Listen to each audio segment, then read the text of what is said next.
Oh, I keep my phone up, just in case, like, Yeah. my test. There's a delay. Okay, it is 3:30, so I am calling this governing board study session to order. And Mrs. Wani, if you would lead us in the Pledge of Allegiance, please. To the flag of the United States of America and to the republic for which it stands, one nation, under God, indivisible, with liberty and justice for all. Thank you very much. May I have roll call, please? Dr. Skidmore. Here. Mrs. Matura. Here. Mrs. Greenberg. Here. Mrs. Case. Mrs. Bacon. Here. Thank you very much. And for those of you who may be watching at home, I think you will see we have been joined on the podium or on the dais here by Ms. Stephanie Brown, who will be joining us on the board come January, presuming election results are certified as they now stand. We'll probably have a little more formal discussion later, but that's not on silent.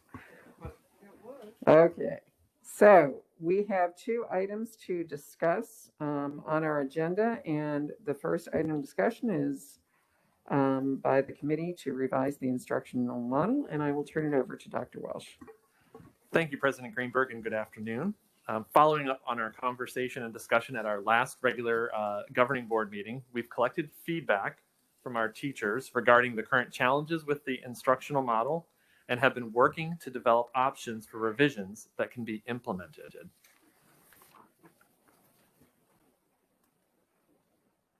You would, next slide, Ms. Chisholm. Thank you. So what we'd like to do today is walk you through the results from that certified survey and some of the common themes that we are hearing from our teachers. We will review the process we engaged in along with our stakeholder group representatives on the work team. That work team included teachers, support staff, parents, principals, and central office staff. Collaboratively, the work team identified problems with the current model and interest statements for solutions. They identified learning options and flexibilities that the team could support. We will review those recommendations, including some that may have been considered but ultimately were not recommended by the work team. And then finally, based on the options recommended by the work team and cabinet, we will review planned next steps and a timeline for implementation. And so with that, I'd like to start, and I'll turn it over to Dr. Bales to walk us through the results from the certified survey. Thank you, Dr. Welsh, President Greenberg, Governing Board, Cabinet, and guests. Thank you for the opportunity to share with you some of the information from our certified staffing survey. I welcome Dr. Holmes, our Director of Human Resources for Certified, and Ms. Susie Seep to join me in presenting the information tonight. Well over 1,500 of our teachers participated and provided feedback. Dr. Holmes will take the opportunity to share a little bit deeper dive into the analysis of the 12 quantitative questions, and Ms. Seep will help us take a look at some of the qualitative pieces of our short answer number 13 question. Dr. Holmes. Thank you, Dr. Bales, Madam President, members of the board. The specifically 1,566 responses, which represents about 75% of our certified staff. Just as a matter of a little bit of background before we go into the data that we received from our certified staff, when we constructed the survey, our goal was to try to quantify what we've been hearing in the community. So we're hearing a lot. We're trying to put numbers to that. So our attempt was to develop statements from the concerns that we were hearing. And about those statements, or from that, we constructed 12 statements that we asked our certified staff to agree with or disagree with on a typical Likert scale. So with that, let's go ahead and first talk about the demographics. That'll be the first two tabs here. What is your primary assignment level? You can see that the majority of respondents are coming from the elementary world. Not surprising, as the majority of our students are actually in elementary schools, followed by high school and then middle school. What is your age range? You can see that we have a range of ages. And before I move on to the next, no, actually, I'm going to do that. And then third, how many years have you taught in PVUSD, including this one? And again, you can see that there's a range of experience among those that responded to the survey. And finally, how many years have you taught outside of PVUSD? And I like to note in this, I thought it interesting that 41% of our certified staff have never taught anywhere but PVUSD. Moving on to the statements that we asked our certified teachers to respond to. As I get into this, one of the things that I want to point out to you is that this is live and interactive. So while you're looking at summary data to begin with on each of these questions, we can slice this any number of ways. So we can look at just elementary respondents. We can look at elementary respondents in a specific age group, etc. So any of the last four demographics that I just introduced to you, if during the course of the presentation of this data you have a specific interest, let me know, and we can take a look at that specifically. So questions 1 and 2. I have the technology I need to teach through the dual in-person PV Connect model. From left to right here, and I'll take a little bit more time just so you can see this, and I'll take less time through the rest of the presentation. The dark blue to the far left, those would be respondents that strongly disagree, followed by disagree, followed by a neither disagree or agree, or we might say neutral, followed by agree, and then strongly agree to the right. So with that in mind, as I present this data, I'm going to present to you, you can see each of the individual percentages of the 5. I'm going to give you the sum of the 2 that represent disagreement and the sum that represent agreement. So for first question, we had 21% agree with that to some extent. Pardon me, 21% disagree, 55% agree with that statement. Number 2, I have been provided opportunities to better my understanding of teaching virtually. We had 26% disagree with that statement and approximately 45% agree with that. And I'm going to take a look at, there is actually a pattern in here when we look at the grade levels that I just want to show you. So if we look at this data on elementary specifically.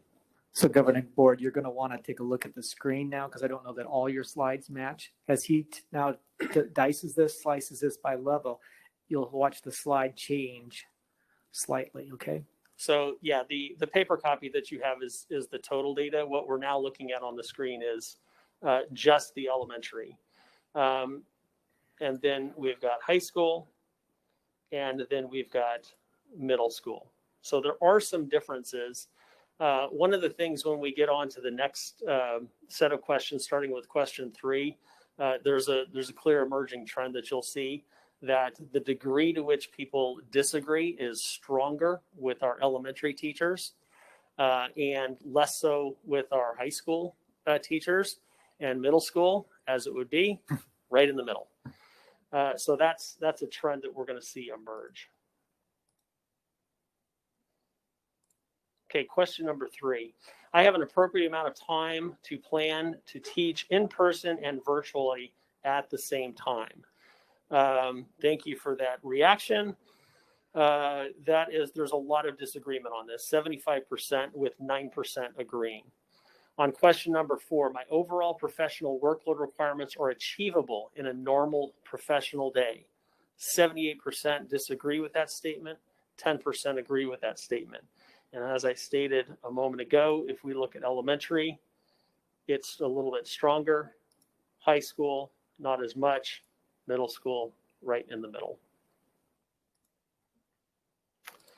Questions 5 and 6. Question number 5, I am professionally fulfilled doing the work I do despite the challenges of this pandemic. 51% disagreed with that statement, 28% agreed. The district has provided appropriate supports to address the challenges of my job during this pandemic. 60% disagreed with that statement, 16% agreed. And again, if we look at elementary, we'll see stronger disagreement with that. At high school, not as much. Middle school, just about in the middle. Questions 7. I am able to meet the educational needs of my students through the dual in-person PV Connect model. 72% disagreed with that statement, 9% agreed. I am able to meet the social emotional needs of my students through the dual in-person PV Connect model. 76% agreed, 6% 76% disagreed, 6% agreed. This is where these two questions, the next two questions, I thought there was an interesting information if you dig into it a little bit. And one of the things that I was curious about was the age of 21 to 30. Those are going to be our youngest teachers. And my thought there was there's somewhat of a technology question embedded in this statement. And I was suspecting that maybe our younger teachers, who we typically think of as more adaptive to technology, technological natives, better at technology. I hear statements like that all the time. I'm sure you have too. As it turns out, they actually have stronger disagreement on this. And in following with what you saw in the last few questions, it's even stronger at the elementary level. Again, not as much at high school. Are we still looking just at that age level now for high school and middle school? Yes. Okay. Yeah. Thank you for that clarification. Yeah, this is the younger age at these different levels. So this is 21 to 30 at elementary, at high school, at middle school, and then I can reset that for all ages. You still see the same pattern. High school, not so much. Still a lot of disagreement. They just and I don't want to understate what I said there about high school. They still have a lot of disagreement. It's just not as much. And middle school, again, in the middle. We see the same pattern in questions 9 and 10. Most of my students can learn effectively through the PV Connect model itself. 55% disagree, 21% agree. Most students' social emotional needs can be met effectively through the PV Connect model itself. 67% disagree with that statement. 13% agree. And again, if I look at the 21 to, I just thought this was interesting with this particular age group. If I just look at our younger teachers, they disagree with that more. And then when we look at that age group at elementary, it's even more.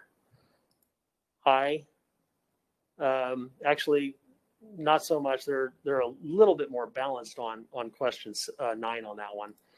Middle school, right in the middle.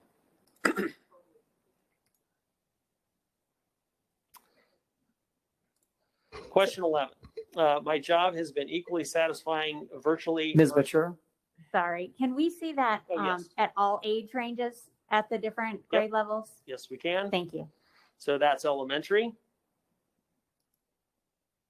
That's high school. And that's middle school.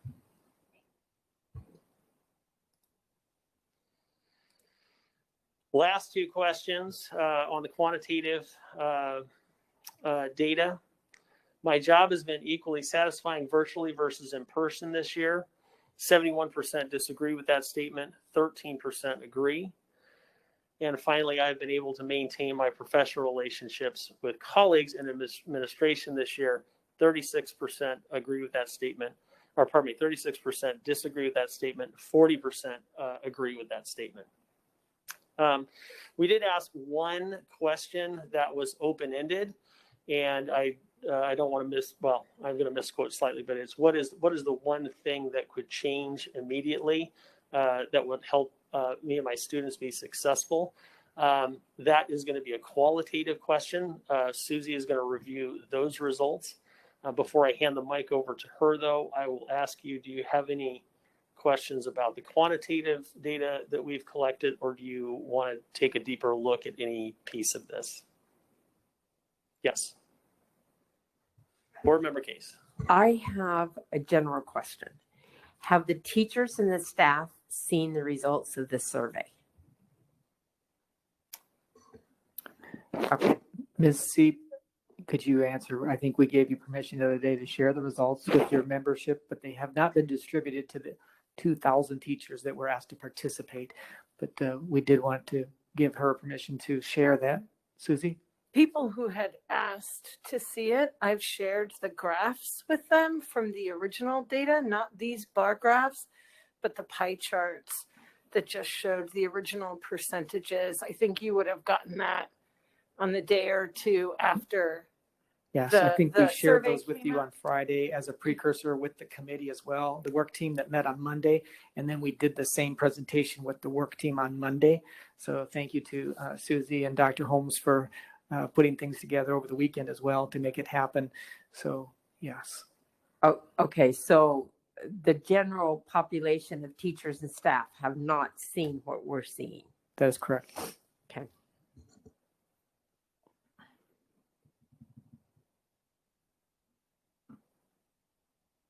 Susie. Okay.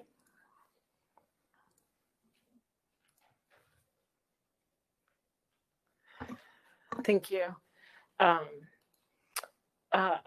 I will say that there was a strong interest in letting this meeting happen first. And then we'll have discussions about which of the graphs or anything we might want to continue to share out. But really, we wanted to collect that information so that you all could see it, the cabinet could understand where teachers were.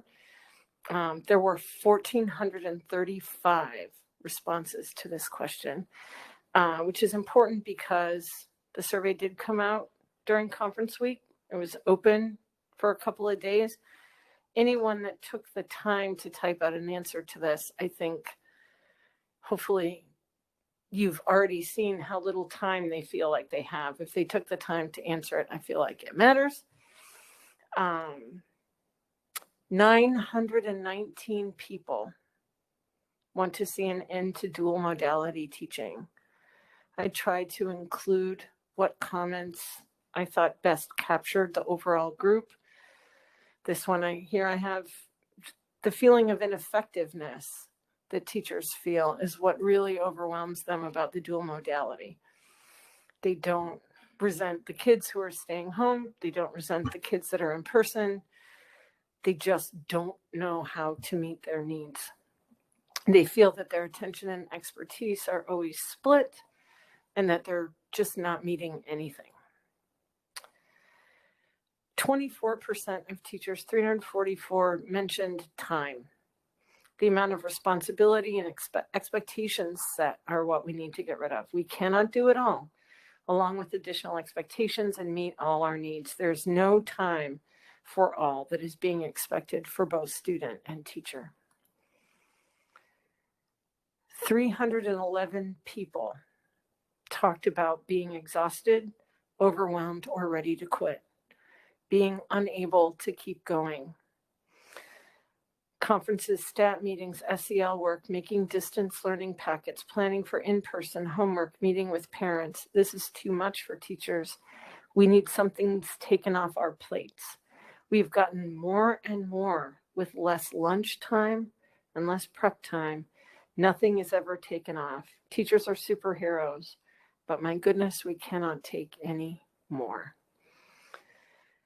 I had many comments in here that I deleted, right? I didn't want to just overwhelm you with all of this stuff.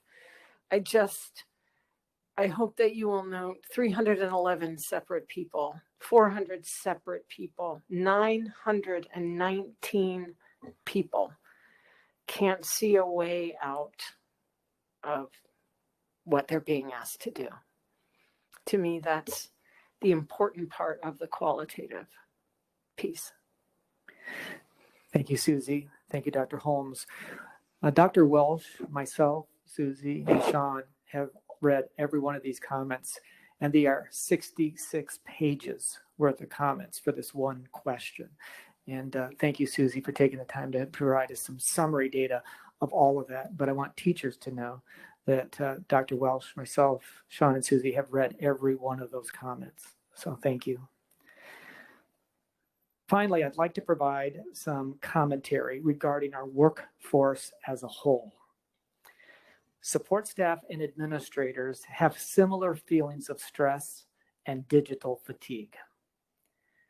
We may have bitten off more than we can physically and emotionally handle delivering the current instructional model without some changes. Vacancies for certified and support staff positions remain high. Substitutes are far and few in between. Our challenges with filling vacancies and providing substitutes is not unique to PV. This is a state and a national problem. Here are some examples of the certified challenges. We have 24 FTE filled. That's 24 full-time positions, roughly filled as 6/5 contracts. That means we have more than 120 teachers permanently working on their prep, giving up their prep to work, and many of them love it. It's an additional raise, but they have given up their prep every day. Many of those positions were additional positions we added at PV Online. Most of them then follow into our vacancies at the high school, comprehensive high schools, part-time positions that are hard to fill and such. So, but when you add it up, that's 24 FTE on 6/5 contracts. There are 9 additional vacancies filled with long-term substitutes. We have 14 special ed vacancies filled with contractors, nurses, teachers, and SLPs. Then there are the normal absences that a workforce has. And let's just think about the certified group at 2,000. Our sub pool is 485 subs. We added 8 more this week. It was great. We offered a survey in early September to try to find out how much of our workforce, our substitute certified workforce, would be willing to work for us, because in early September we were planning for that October 8th return. We had some really good information from them. And from that survey, we learned we had a 50% return from the survey. They participated in 50% of them, almost 200 and some. Most were not willing to sub in person and online. Quote, "It's too complicated." They also made comments that not knowing how to teach online or even where to begin, quote, "I feel like I would be a disservice to students." And we then hired, for those that were willing to work and willing to do the online, we hired a permanent sub for every building. We offered to hire a permanent sub for building. They get the higher rate of pay. They come every day to the same site. They'd be the first to fill in on a vacancy. We were only able to fill 30 of the 43 needs. We still have 13 of them we've been able to fill. We provided those permanent subs professional development. We provided them a PV Learners account, and we provided them access to all of our online resources so that they could very easily fill in and help us in this dual modality instructional model. But quote, many of them say it's still not enough. And we hear that from our teachers too. In addition to our need for substitutes, we have 25 substitutes filling in on FMLA vacancies right now, people who are out on FMLA. So we got 25 committed to that. So what does it look like on a daily basis? And I took a look at just Monday, Tuesday, and Wednesday of this week. We averaged about 130 absences a day, Monday, Tuesday, Wednesday. 80 of those, on average, requested a substitute. Only half of them were filled. That means the remaining 40 positions were covered by teachers on their prep period in a rotation. And so, for example, on Horizon Monday, Paradise Valley High School Tuesday, they had 7 positions that were not filled. They had to go to their emergency subplan. That one position requires either 3, 4, or 5 teachers to cover that one absence. So you're looking at, maybe 20 to 30 teachers with 7 absences that had to give up their prep to cover.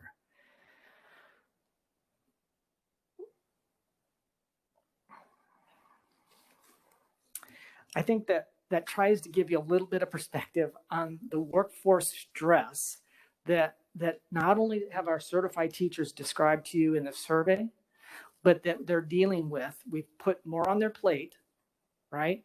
And then we're asking them to help us in other ways that make their jobs very difficult. We've worked together to provide the very best services possible. Our employees are amazing, and we thank them for their efforts, and we are still looking for ways to support them. Dr. Welsh. No, thank you, Dr. Bales. And Thank you, Dr. Holmes and Yes. Dr. and Susie C. Thank you. And again, I think that speaks well to the issues of time that we heard in some of the surveys as well. Next, I'd like to turn it over to Dr. Corson, who, along with members of the work team, will walk us through the process for the formation of that team, its membership, the process that was followed, and the most critical problem statements and interest statements that the work team identified. Dr. Corson, please. Good afternoon. So to consider the revisions to our concurrent models of PV in person and PV Connect, we did assemble a work team representing all of our stakeholder groups, and kudos to all of these individuals who participated in the process, as they were highly engaged, focused on shared decision-making and problem solving, and they were committed to represent the various perspectives within our district. Several cabinet members attended the full-day session to listen in, provide consultancy when needed, and help facilitate the day. Next slide. Our central purpose this past Monday was to develop pre-K-12 options to address the challenges of implementing our concurrent models. Our day focused on three primary outcomes. First was to develop a shared understanding of the challenges in implementing the dual modalities. We used our certified surveys and experiences of stakeholders to help provide that foundational understanding. Our second outcome was to develop a set of options that we could consider that would ultimately address the challenges and honor the interests that were important to the group as they considered revisions to the PV Connect and PV in-person models. And finally, we sought to identify some next steps in a communication plan that would share the day's work, as well as solicit feedback around the options that were developed. Our flow of the day followed our three outcomes. After beginning with startups around the day's process, norms, and indicators of success, Dr. Bales, Dr. Holmes, and Susie Seep shared information regarding the certified survey as they've shared with you this afternoon. We combined this data with the group's perspectives and experiences to list and narrow a set of problem statements that we believed we had control over and could leverage to make a difference. We'll share these statements with you in a moment. Once we agreed on the problems we wanted our options to solve, we turned our attention to the shared interests we wanted our options to embrace. And we went through a process of brainstorming, narrowing, and agreeing on those interests. From mid-morning through early afternoon, our elementary and secondary groups met independently to generate options and eventually narrow those options by evaluating them against the problem statements and interests.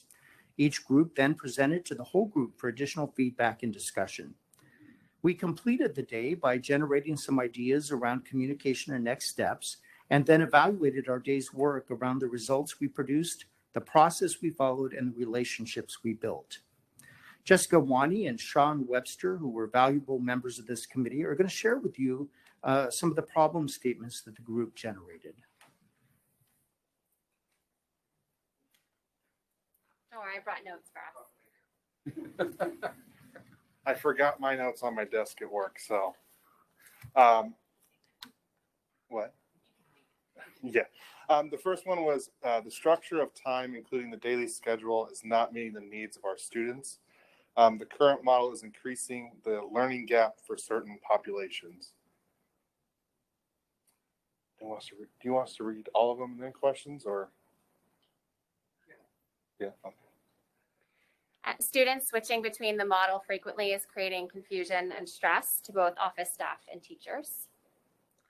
Teachers are not able to meet the needs of either group of students while teaching virtually and in person simultaneously. Teachers need more time available during their contracted hours for planning, prep, and office hours. Workload for teachers is unrealistic regarding meeting state standards and criteria. So I'll just sort of share, I think if we could go back to just to that slide before I move on, just from my perspective, and I think I'll try to capture a little bit what I think the conversations in the room are having to do with time, right? And that was certainly a common theme that I think we all heard very loud and clear in those surveys. And in thinking about with what our task being as this working group, how can we alleviate based upon the problems and the stress that we're hearing from our teachers in these surveys, how can we alleviate some of that, right? Certainly my biggest takeaway from all of that was we need to give them back some time. So I just kind of really think that all of those bullet points, they really speak to that, and it sort of echoes that consistent feedback that we heard throughout the survey. So I just wanted to make sure to really, I think certainly the working group really heard that, and a lot of our conversations and focus went to that piece, time. And I'll add to that the time is important for our office staff as well, because just an example, when you have a teacher out or someone's covering, they get a paper roster to do attendance. Then when it gets brought to the attendance office, that person enters everyone's attendance in. Then they have to go into another form and see who's on PV Connect. And then they have to go in and check and make sure that they've checked into a Google form that they've done. So a 5-minute process is now turned into 15. And then if you have 20 classes like that, that's an all-day experience on top of the rest of normal students calling out.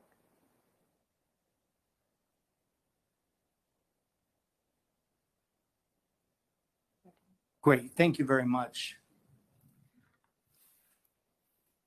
So we also spent some time, as we mentioned, focusing on critical interest statements. What were some of the pieces that were important for us to maintain or to leverage within changes that we might make within options? And to share with you some background around some of those interest statements are Jerry Withers and Susie C.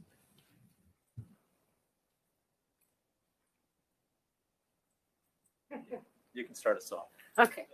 All right. Well, one thing that you should know is that most of us in the room that have participated in the bargaining or negotiations process in the district are well used to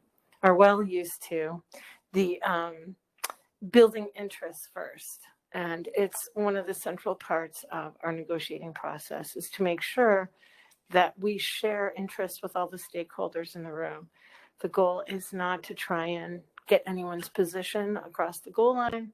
The goal is to come up with options that meet everyone's interest. So it was important that this list be agreed upon by everyone in the room, the parents, the support professionals, the teachers, the principals. So our critical interest statements are the ones that we really narrowed down to. There was a much longer list that we started with. Continuing to provide parents options was really, really important to especially the families in the room. They have their selected mode. They're used to it. They don't want to lose it, at least for this year. Allowing students to remain connected with their class or school was a really important interest and surprisingly shared by the teachers. In other words, not surprisingly that teachers care about their students, but I was surprised that teachers were willing to express that as an interest toward being considered. Not get rid of dual modalities or bust, but can we find a way to keep our kids in our community while we get rid of some of these burdens?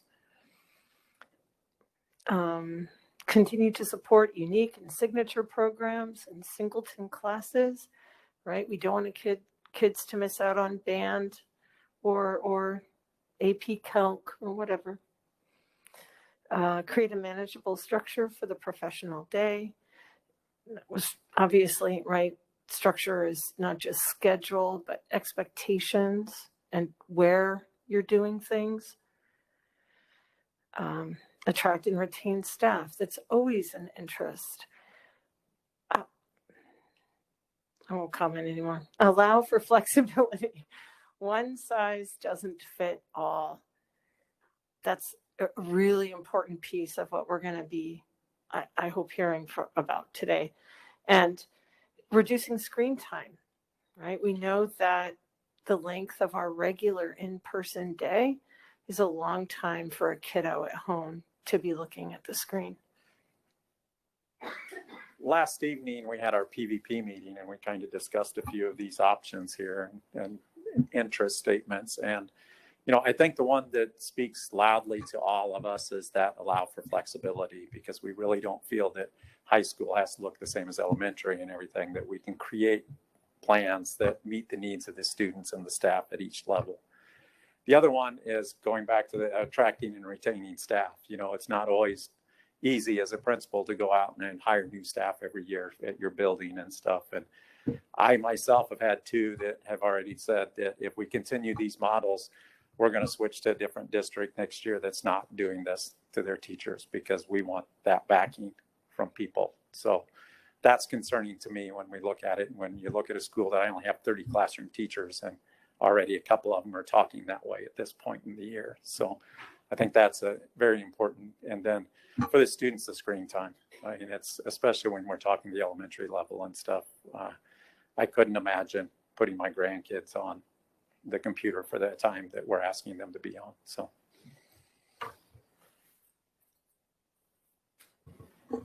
Thank you, guys. Thank you. I appreciate that. Apologize that we're hearing from some of our viewers that we're having some technical issues with the feed. So if it's okay, we'll take a maybe 3 to 5 minute recess here. We'll just restart the system and hopefully it'll resolve itself. So just a quick break, everybody. Yes, thank you.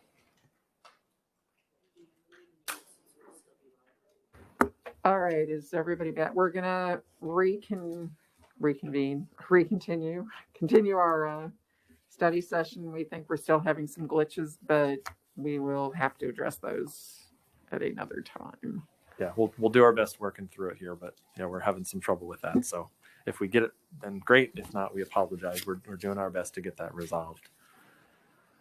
So Ms. Chisholm, if you can advance there, we'll pick up where we left off on the slides. Thank you.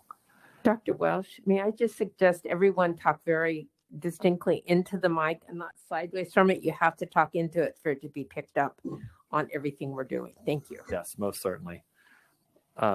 So what I'd like to do with starting here is share some of the learning options that were considered by the work team, but were not necessarily brought forward as recommendations. And I want to mention that the work team considered a significant number of options. We're not going to share them all here this afternoon, but I think it's important to see some of the options that the work team considered to demonstrate the level of thinking that went into identifying options and why some of them were not recommended. So this first one that we have up on the screen, one of those that was considered by the work team, it's a concept of a really true hybrid model. Students would be split into 2 A and B cohorts, with half of the students attending classes on a Monday, Tuesday, the other half attending classes Thursday, Friday, and Wednesdays online. This was primarily considered, at least kind of bubbled forward with the elementary group. Some of the advantages that the work team liked about this was, of course, that students get to keep the same teachers. Depending upon the numbers, if you have the numbers work out, you may be able to split those cohorts of students in such a way that it could limit or even eliminate that dual modality teaching. And of course, it would reduce the number of students in class daily if you only have half the students on campus. Some of the limitations that the work team identified with this particular model were, and this one kind of carries through, I think, on many of the options. Following the executive order by the governor, we have to provide on-site support at all of our schools for the same days of the week and the same number of minutes that we had in place for the 1920 school year. So you'll see this one on a lot of them, but again, we would have to provide on-site support at each school daily. So those kids who may not be technically in attendance on that day, we would still have to provide an on-site support option for those students. Another concern that the group brought up is that, you know, parents may need to plan for childcare, and that would, this model would be 3 days a week. That was a big flag, particularly with our parents, that was going to be a huge lift. And there was concern too of that perception that, you know, students would be receiving 2 days of direct instruction weekly. So while they would be working on other activities the other days of the week, there was concern about that instructional time. And there was also some limitations in terms of just that complexity and confusion for families with an A-B schedule. trying to keep track of which days that you were on, or which days that you were supposed to be there. There was some concern that might be a little bit tricky. So again, this was one of the options considered, but ultimately not necessarily recommended by the work team. Another one of the learning options that was considered by the work team, but again was not brought forward, was the concept of reassigning both students and teachers. So essentially doing a re-roster, so that you have teachers working specifically in person or teachers working with PV Connect only. And some of the advantage of that, again, the big one, and you saw this in the survey data, this would be an option that either eliminates or reduces that dual modality teaching. Again, it would depend upon the numbers, and we'll get to some of that in the limitations. Again, some of the advantages, it maintains that full school day, school week for all students. I think some of the things you see here, there were some limitations to that. This was kind of an interesting element with both the teachers and the parents in the work group. Both were very reluctant to switch teachers and students mid-year. They really felt like they developed a relationship with one another, and they didn't want to switch at this point in the year. There were also some limitations in terms of the ability to support students who may have to quarantine or isolate due to COVID-like symptoms, or being exposed to someone who is COVID positive. That if you re-roster all those classes and then somebody has to isolate, now do you have to re-roster to be able to make sure that somebody's providing that support in a PV Connect model? Another concern, limitation that this one had was it really may not be staffing neutral. And as Dr. Bales had alluded to earlier, we're obviously there's not a active pool of people out there that we could just pull from. Just as an example, at a specific level, grade level, at two schools, you might have, let's say, 60 students at each school at the same grade level, and it was like a 40-20 split. You can't create a section with just 40 kids in it for that in-person teacher and that 20 kids for the PV Connect teacher. The only way you might be able to work it with those two schools is you might actually have to either reassign in-person students to a different school in some cases, or conversely reassign some of those PV Connect students, again, depending upon the numbers. So one of those, go ahead, Excuse me, please. Dr. Welsh, why couldn't you? Why couldn't you have 40-20? Why not? I just want to know, you said, well, we can't do that, but why not? Sure. I think one of the limitations with having 40 students in a class is that exceeds our class size in our negotiated agreement with PVEA. We get a waiver to be able to put more students in a class than we have outlined. Okay, so you're not talking about the high school level. I'm not talking specifically high school, no. So I'm thinking Okay, because at the high school level, that would be doable. Wouldn't that be correct? Yeah, Dr. Bales, I'm trying to remember what our negotiator ratios are, again, hypothetically with this example. Yeah, we staff a ratio of 1 to 39, and we try not to go over 37 in a high school setting. High school's 39. Yes. Correct. Yeah, thank you. Some of the other limitations, again, just depending upon the numbers, there may be some instances where some teachers may still have to teach that dual model. So again, just depending upon, again, if we're talking elementary or secondary and how many students at that particular grade level or subject area are in PV Connect versus in person, if the numbers don't work out evenly, then there may be some that still have to work that dual model. Otherwise, the other option is pooling students. So we could pool students across multiple schools. So if we had enough PV Connect students that we could pull from 3 different schools, let's say, you could have them in a PV Connect class. Or the other option is you could determine how much availability that there is for that pooling. One of the concerns the group expressed with that idea of pooling, though, is that it disconnected students from their home school. And another limitation that the group found, and again, it goes back to some of those guidelines that you heard earlier in terms of the key areas, was wanting to make sure that we continue support for some of those unique and signature programs and singleton classes. So in those cases where there's only one teacher who teaches those classes, it becomes very difficult to obviously split those into 2 different groups because there's only one teacher that does that. Next slide.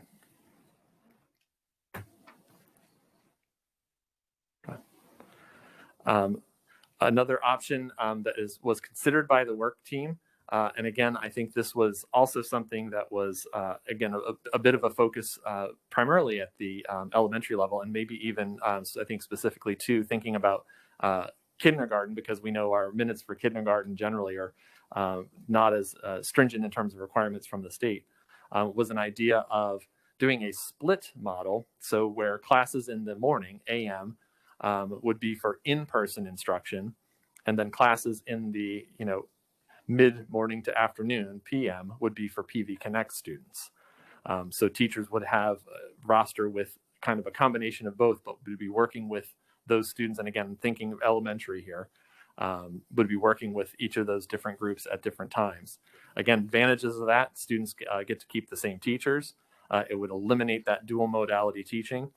And with the idea of students who are in person in the morning having a kind of a half day or a early release, students could have those grab and go lunches, and that may eliminate some lunch supervision and cleaning. So those were some advantages. Some limitations that the work group identified with that. Again, the on-site support, that would be something we would have to continue to provide at each school daily. So those students who are attending in person in the morning, if they wished to continue and have on-site support, then we'd have to keep them there through the rest of the school day. Again, from a parent perspective, there might be a need to plan for childcare in the afternoons for those students. Another, again, possible limitation, but it could be a boon.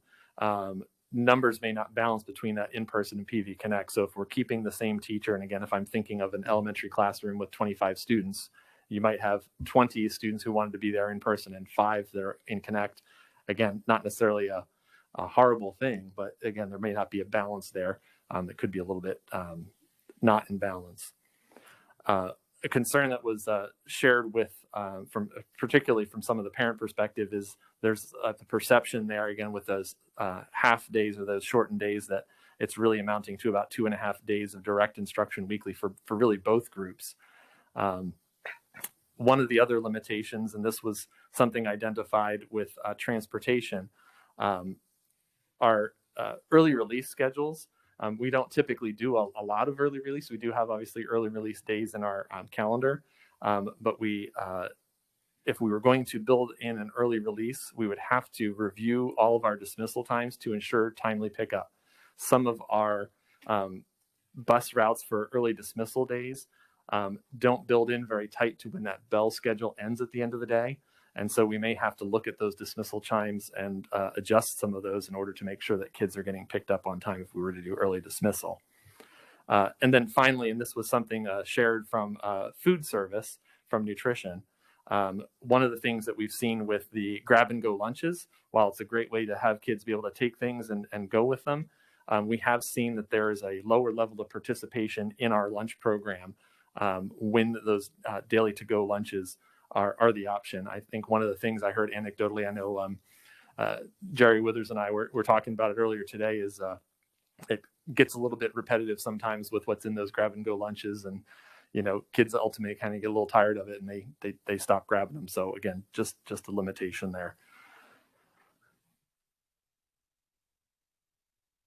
All right, and then want to get into some of the learning options that were ultimately recommended by both the work team and by cabinet. And I do want to share that there really weren't any ideas that the work team identified that cabinet felt like they could not support. And so these are those.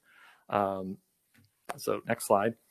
So one of these being an idea of a learning option that could work at both the elementary and secondary group. In fact, both groups brought this one forward independently and both shared it. This is a recommendation that could be done at the district level, and it's for online learning every Wednesday, or wireless Wednesdays. Learning on Monday, Tuesday, Thursday, and Friday would proceed regularly. On Wednesdays, students would be working independently online and on learning activities and assignments.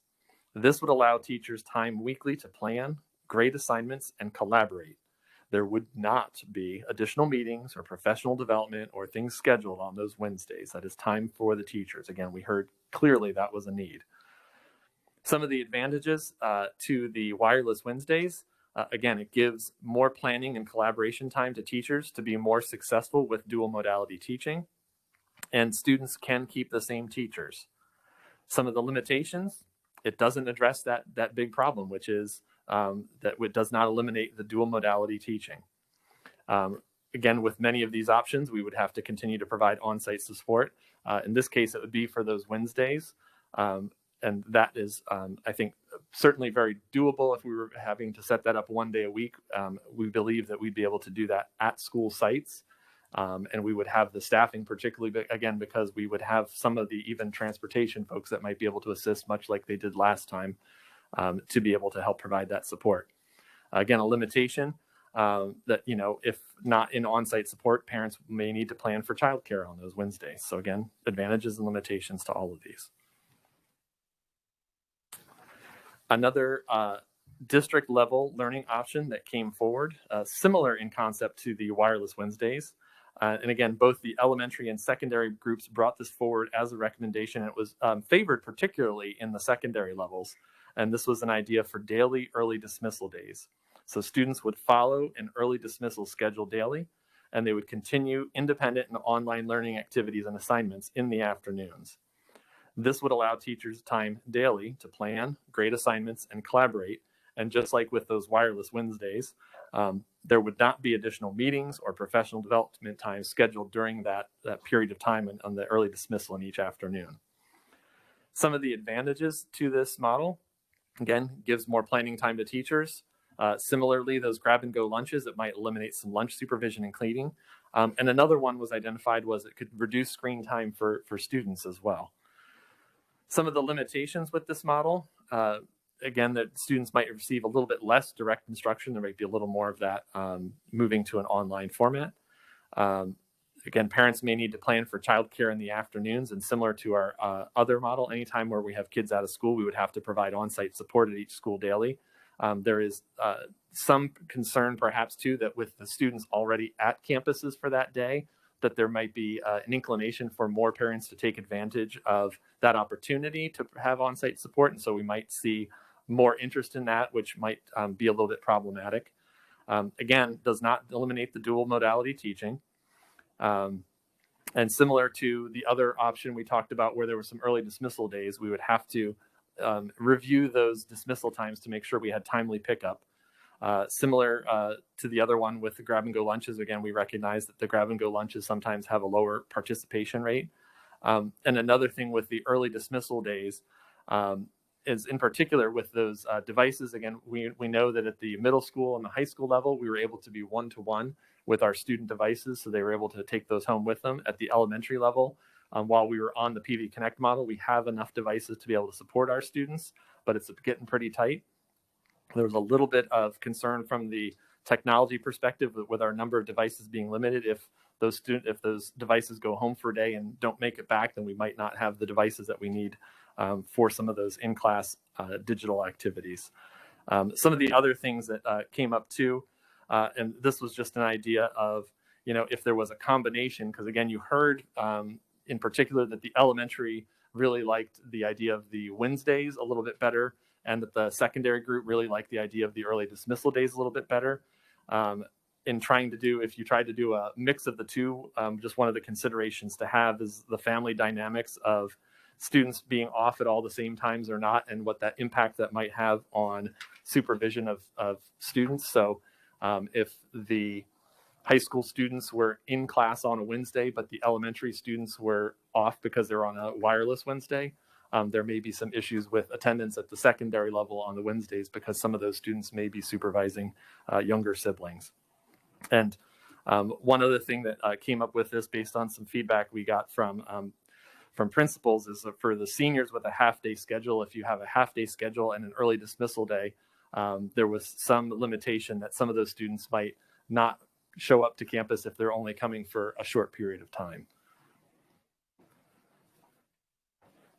And then there were some other options we talked about that were not necessarily a district level option, but there were those flexibilities that I know we've been talking about to try to provide some flexibility at a site or even a classroom level. And so one that was discussed, again, in particular at the elementary level, was this idea of re-rostering and sharing students among teachers within that grade level at that site in situations where both the teachers and parents were in support of that model. Again, some of those advantages, it gives the schools additional flexibility. This would be a way to reduce or potentially eliminate some dual modality teaching within that grade level, and it maintains the regular school day week for all students. Some of the limitations that were identified by the work team were, as we talked about earlier, the teachers and parents may be reluctant to switch students or teachers in mid-year. So that we would need to plan support for in-person students who have to quarantine or isolate. So again, if we re-roster students and we have students that are teachers that are just working with in-person students and teachers that are just working with PV Connect students, we would still need a plan for how we address the needs of students who may have to quarantine or isolate due to exposure or COVID-like symptoms. Again, depending upon the numbers, we might have some cases where there would still be some need for teaching in the dual model. And again, this may not be as viable for some of our unique and signature programs. And then the other option we talked about in terms of some site level flexibilities, and this was one that really bubbled up primarily from the secondary group, but really applies across all grade levels, is this idea of flexibility for PV Connect students to join particular portions of in-person periods or lessons. And again, this could be implemented at sites, classrooms. So for example, at the secondary level, if a class period begins at say 10 o'clock, rather than have the PV Connect students log in at 10 o'clock, those students might log in later in the period. The teacher could provide direct instruction to the in-person students, get them started on independent practice, and then have the PV Connect students log on at a specific time so the teacher could work with them directly. Again, this is something that would reduce, in terms of advantages, reduces some screen time for students. Would allow for more opportunities for teachers to work solely with PV Connect or in-person students. Really the only potential limitation here is it might reduce the total contact time for students. But this is one where given some opportunity with this flexibility, and I think some explicit permission, because I don't know that people really need a permission, but I think this is something that we could certainly support, gives a little bit more flexibility so that there's more non-dual modality teaching happening. So summarizing the learning options recommended by the work team and cabinet at the district level was the idea of either wireless Wednesdays or daily early dismissal days. At the site level was looking at re-rostering or sharing students among teachers within the grade level, again with teacher and parent support, and allowing teachers flexibility for PV Connect students to join portions of those in-person periods and lessons. And so following up on that, it's all right. Following up on that, our next steps and timeline based upon these learning options, we would look to gather some feedback from our families regarding their preference for either daily early dismissal days or the wireless Wednesdays. And depending upon that feedback, we would look at that and be able to begin implementation of a preferred option. We would also make sure that we provided families with time to figure out plans for supervision and childcare, regardless of the option selected. I do want to share one logistical component that would take some additional time with the early release days, and that is the complexity of changing the transportation routes. One of the things that we looked at is we would have to obviously rework those routes to ensure timely pickup. And per our bargaining agreement with PVSEA, we would need to bid those updated routes with our drivers. From a logistical standpoint, wireless Wednesdays wouldn't have quite the level of complexity and could be implemented a bit more quickly. Either option, however, could be implemented this current semester, again, presuming in-person learning is continuing. We will work to support sites with models for sharing students across the grade levels in instances where there is that support from teachers and parents. And we have seen some creative models of departmentalization at some of our schools, again, particularly our elementary schools, that have made this possible at some sites. And then finally, and I think this is important too, and this was not necessarily a specific recommendation from the committee, but continuing to solicit feedback and ideas on ways to improve the dual instructional model, including pedagogical strategies, technology strategies, and kind of micro solutions, if you will. So we'll work with our teachers and with PVEA to help gather, disseminate some of those best practices. I know Susie's talked a little bit before about collecting some of those ideas from teachers, and I think that's an important element of this. And so with that, I'd I'd like to just entertain any questions and discussions on those learning options as developed by the work team. Well, I look to my right first, so Mrs. Matura. Thank you. I'm going to have lots of things, but I'm going to start off with a main general question. Were the special ed self-contained classrooms looked at separately kind of during this? Because it seems like they're going to have some very unique issues that are they being solved by these issues, or is this more general education problem solving? Yeah, I think in general, this was probably more general education problem solving. Again, depending upon the options here, we work to make sure that we're providing the supports needed for our special ed families. We do have Ms. Taylor here too as well. So if there are some specific questions with special ed, we can address those as well. Okay, I just want to make sure if we're looking to be flexible, that may be a unique department that may need some completely different flexible options beyond what we've thought about for here. And I want to make sure they're not just kind of lumped in when there might be some different strategies that we could implement to make sure that they are serviced as well.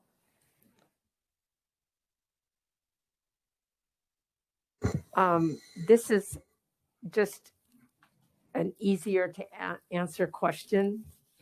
How much are buses being used right now this year? Is it less than it normally is? I'm just curious. They're being used the same as they were last year. All the same routes are in existence. Okay, so the same amount of routes, but are as many kids on them? I don't know, but I would imagine not. Oh, because we have okay. I fewer just didn't students in know our if parents schools. were transporting their own children more than they usually have, is my question.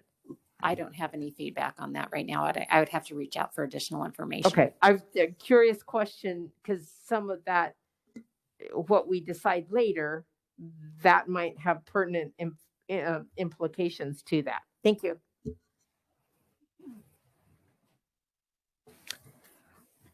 I would like a definition of daily early dismissal. What does that mean? Because it says in here they get grab and go lunches. So does that mean you're dismissing them all at noon or 12:30, or that's exactly what that means? I'm gonna look over here to Dr. Jarris and Mr. Long, if you could talk a little more about what our early dismissal schedule generally looks like. We talked about that depending upon what's decided, what's a half day or early release, we can adjust the schedule. The thinking from the secondary viewpoint was the contact at lunchtime and trying to separate students and social distancing. That was the biggest discussion, so that we would eliminate that lunch period where the kids would congregate. So beginning at 7:30, whether we decide it's going to be a 30-minute class or a 40-minute class, because you're eliminating the passing time and so forth, then we would be able to shorten the day. So you're reducing the screen time and the amount of contact because lunch is eliminated. Well, excuse me, sir, but how are you eliminating the passing time? Are you keeping the kid all in the same room at the high school level? We can reduce that because we're going to play with the schedule in terms of what they do in terms of early release, whether it's half day, whether it's 30 or 40 minutes. Well, did I miss something? If I was a parent, I'd have to really have a definition of what daily early dismissal means in terms of, well, like from 7 to 10 or 7 to noon, or what does that mean? And I'm very confused by that. Dr. Skidmore, primarily the discussion was centered around our current early release days. So are those current times where we have early release days, those are the times that we are operating under as a baseline kind of assumption that we would fall in that category. There would need to be some conversations about transportation, whether or not that could be sustained on a daily basis, which would perhaps result in some increases or decreases to that day. But how we have our early release days right now is kind of the baseline operating time frame we were looking at. Oh, so every day elementary school at Mercury Mine will end at 12:30. That would be, if this was the model, that would be the look. But then there would be worksheets and asynchronous learning time that is expected for them to continue in the afternoons each day, and the students would be held accountable for that work in time period where they're not physically in school. Yes.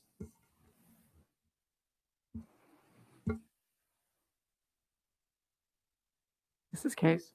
Along those lines, if that's something more for secondary to do, then you would do that early release days at the same time we're doing Wednesdays off in the elementary. Is that a possibility you're looking at? There was discussion, governing board member Case, regarding that. Could the two do something different? That could be impacted by transportation and so forth. We're still looking into that, whether that's possible. It's unlikely that they can be done, two different things, if we're going to do early release and then a full day and a asynchronous day on Wednesday. But that has not been confirmed yet in terms of transportation. But we are looking into that if that's possible. It would be difficult because of the number of buses and what that may do in order to accomplish that. So doing a district-wide one or the other will probably be more favorable and more feasible to do.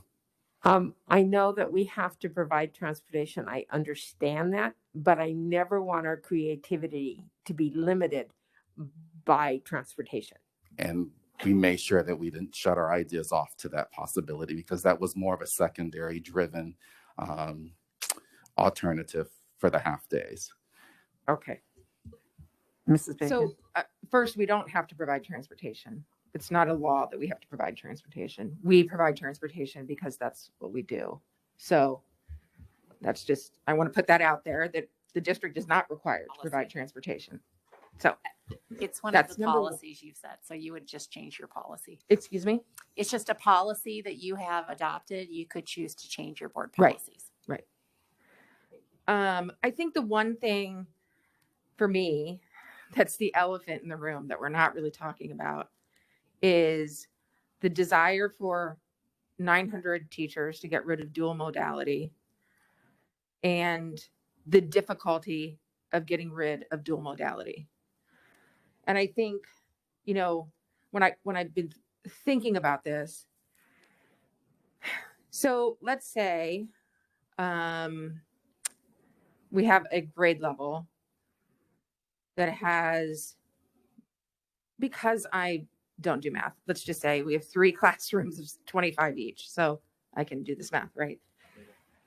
And one of those is a PV Connect model, and the other 2 are in person. You have to send home 10 kids out of one of those classrooms to quarantine. Now the PV Connect teacher has 35 kids. The in-person teacher has 15. Another classroom has to quarantine, and they got to send 5 kids out. Now the PV Connect teacher has 40 students in their classroom who probably are not exactly on the same day, the same material, the same everything. So how do you reconcile that, especially at a kindergarten, 2nd, 3rd, 4th, I mean, all the way through, I think, really to 7th or 8th grade, or maybe including those grades. So I think that's a challenge. I think the other challenge is getting rid of PV Connect means when kids are out, I think there's a perception that we can just flip them to PV Online. But that creates a whole nother conundrum and problem that we're not prepared for. We cannot send 100 kids to PV Online every day and then flip them back 10 days later. That's not practical. They're not synchronous. The PV Online model is not the same as in person teaching. So that is a problem. And I don't know how to solve it exactly, unless we just say you're either in person or you're online, and we're giving you no flexibility going forward. But I don't think that's the best thing to do either. So there are reasons that getting rid of PV Connect are complicated. And I hope the teachers understand what those are, because 900 of them told us they want us to do that. And the challenge of doing that is far more complicated than it sounds like. The other thing you could do is, if kids have to quarantine, they're in person, you have the Connect and you have the 2 in-person classrooms. When those 10 kids go home, then that teacher, that homeroom teacher, is preparing 10 packets and a whole nother kind of lesson plan for asynchronous learning with that classroom. No matter how you slice this, it's impossible. It's very, very difficult. So what I'd like to see is us get rid of every possible thing we can that teachers don't have to do. So we have letter grades, right? And we've got schools who have C's and D's who are really pushing to get that. Who cares? Let that go this year. It doesn't matter. We are in a crisis. I want those kinds of tasks that we're asking teachers to do to go away. It's just not worth it right now. We need to save the sanity of the teacher. And, I think about this a lot. When you're on an airplane, right? They tell you that the adult should take the oxygen mask first to take care of the child. We have got to get the oxygen mask to the teacher, because that is the learning environment of the student. So let's get rid of every possible thing we can that they're not required by law to do. I mean, obviously we can't say we're not doing IEPs. That's law. We have to do IEPs. That's something we can't get rid of. But what can we get rid of? What does that list look like? What is administrative stuff that we ask teachers to do that perhaps they don't have to do this year? So that's one thing that I'm thinking about. I think the other thing, I think the technology is still a problem. So how do we get resources to teachers that maybe we don't have to provide? Maybe we hire people to come in and help with this stuff. Maybe we have consultants who come in. Maybe we have Wi-Fi hotspots in every single classroom, so that when our network goes down, teachers can jump on a hotspot and continue teaching. What are some creative ways we can deal with the technology issues that don't involve our already completely overwhelmed IT department to do? Let's be thoughtful about what help we can get. We have tons of business partners. Let's figure out how they can help us. So those are just a couple of thoughts. That was more than a couple. Sorry, that was a little blah, blah, blah. I saw on Facebook the other day, it wasn't until recently that I realized that I am the wah, wah, wah, wah, wah that you heard in the Charlie Brown. Like, that's what I just did. So I apologize, but a lot to get out there. No, it's just because you're wearing a mask. But I want to jump in. I guess it's my turn too. I had exactly that same concern in looking at these, and obviously we got a preliminary view of some of the information that was presented, and I feel that what has been proposed so far is truly looking at that time element that we have been discussing, but it's not looking at the 64% of respondents of the 1,435 who said, please eliminate dual modality teaching.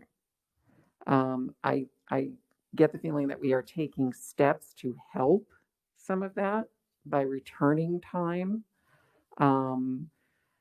but it is not addressing that overall issue.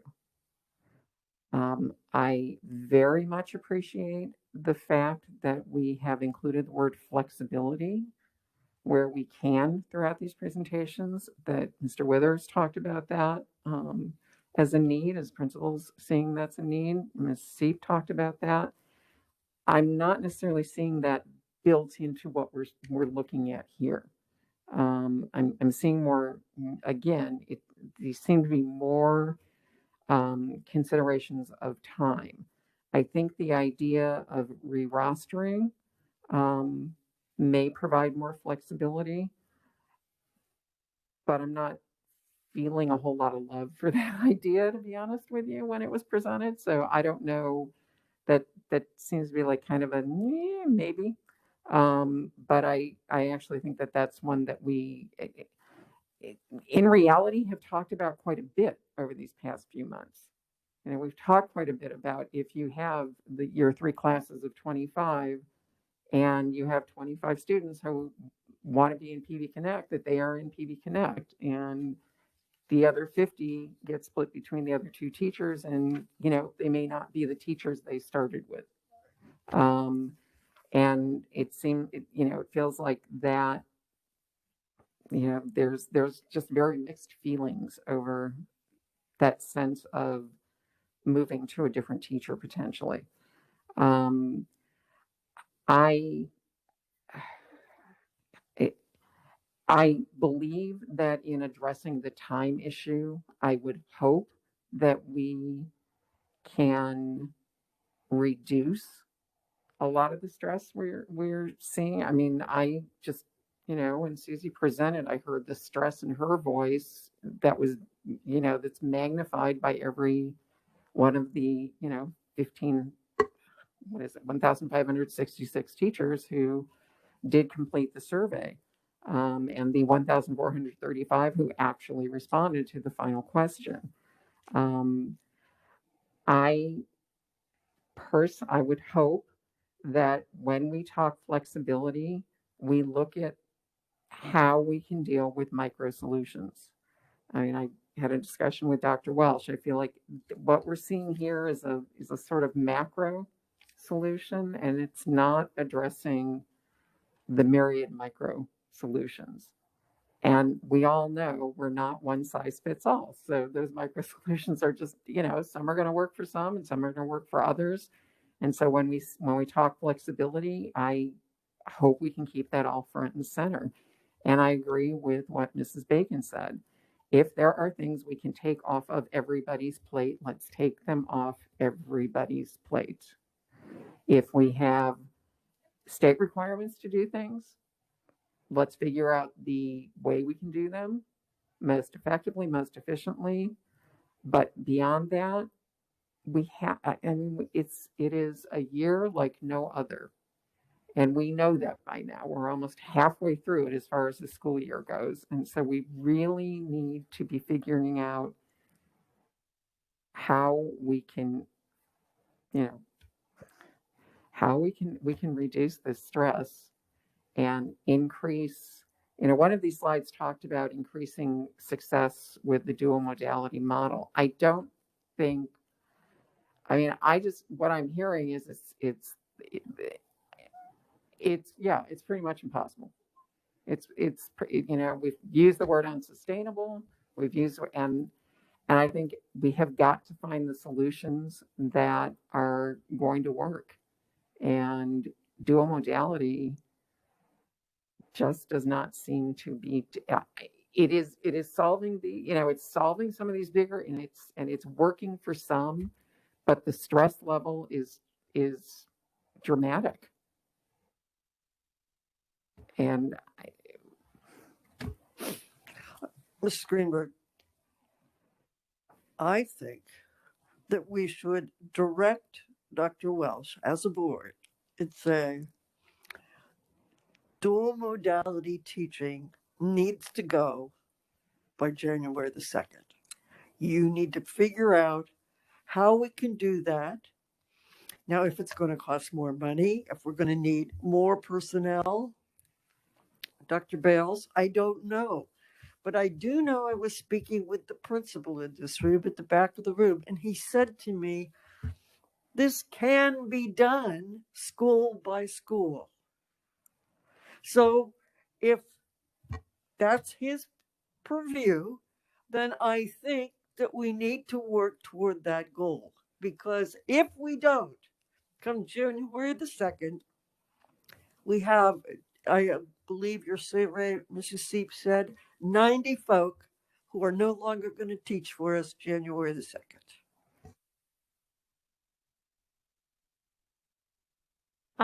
I'm thinking a lot of that giving the sites the flexibility to be able to do some of this. They may be able to fix that in Mrs. Bacon's scenario with those 3 classrooms. If there is a scenario like that, you have the 3 classrooms with the 25 students each. If those teachers were those 3rd grade teachers are now a 3rd grade teaching team, and they can build their plans together so they are pretty much on the same page, then you can shift around kids on a day-to-day basis based on what modality they need to be in. If there's too many kids that are in PV Connect because of a need for a lot of kids to be home at one time, perhaps the ones that are left in those 2 classrooms, there's enough room to move them all to the 1 classroom, and one teacher who was not teaching the PV Connect kids now is. And then when those kids come back, it kind of is just a constant wave of where those students are. If the teachers and the site base feels like that works for their site, there are going to be situations that can't work at all. You have immersion programs, you have self-contained gifted. There are places this doesn't work, but there may be some sites where they can fix their own issues if they have the flexibility to do so.